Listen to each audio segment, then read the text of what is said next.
రేవంత్ రెడ్డి గారివి మాటలు కోటలు దాటుతాయి కానీ పనులు గడప కూడా దాటనటువంటి పరిస్థితి. అధికారంలోకి రావడానికి ఎన్నెన్నో హామీలు ఇచ్చిండు కానీ ఒక్కదాన్ని కూడా చక్కగా అమలు చేసింది లేదు.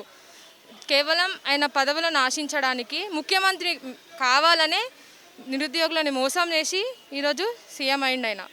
సో ఇంకా కూడా ఇంత ధర్నాలు, ఇన్ని నిరసనలు, ఆమరణ నిరాహార దీక్షలు, తెలంగాణ నిరుద్యోగులు మొత్తం రోడ్లపైన ఉన్నా కూడా అతనికి చలనం లేదనే అనిపిస్తుంది. దున్నపోతు మీద వర్షం పడ్డట్టే ఉంది వాళ్ళ వైఖరి అనేది. సో మేము వాళ్ళని రిక్వెస్ట్ చేసేది ఒకటి, మాకు ఎట్లాంటి పొలిటికల్ పార్టీస్తోని సంబంధం లేదు, మేము నిజమైన నిరుద్యోగులం మాత్రమే.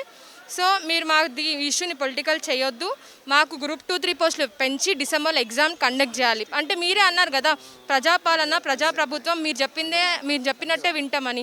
కానీ ఇప్పుడు ఎక్కడ చూసినా తెలంగాణ రాష్ట్రం మొత్తం నిర్బంధంలో ఉంది.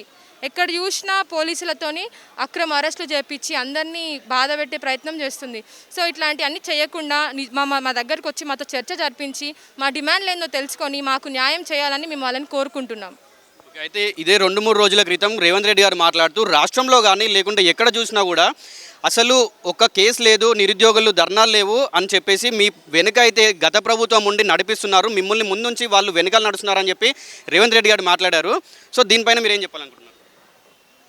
ఒక 9 months బ్యాక్ పోతే ఎవరి దగ్గరకు వచ్చి స్టూడెంట్స్ని తీసుకొని పోయి ఈ ఏదైతే అన్ఎంప్లాయ్మెంట్ ఇష్యూ ఉందో దాన్ని పొలిటికల్ చేసింది ఎవరు? కాంగ్రెస్ పార్టీయే కదా.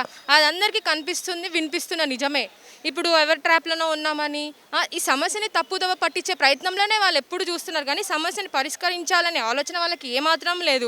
స్టూడెంట్స్ మీద కొంచెం కూడా ప్రేమ లేదు, స్టూడెంట్స్ అంటే పట్టి లేదు, నిరుద్యోగులు అంటే అసలుకే పడతలేదు వాళ్ళకి.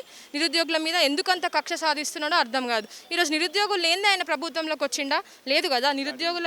నిరుద్యోగుల సహాయంతో వాళ్ళు వేసిన ఓట్లతోని వాళ్ళు చేసిన ప్రచారం దానితోనే కదా ఆయన పవర్లోకి వచ్చింది. ఇప్పుడు నిరుద్యోగులకి ఇంత అంటే ఏంది, ఇప్పుడు ఇగ్నోరెంట్గా బిహేవ్ చేస్తే వీళ్ళు కొన్ని రోజులు అట్లనే వదులుకుంటారు పోతారు అని అనుకుంటున్నారేమో. అట్లా జరగదు. మా హక్కులనే మేము నెరవేర్చుకునేంత వరకు ఈ పోరాటం అస్సలకే ఆగదు. మేము ఇట్లనే నిరసనలు తెలుపుతాం, ఇంకెంతటి దాకైనా మేము తెగిడిస్తామని తెలియజేస్తున్నాం.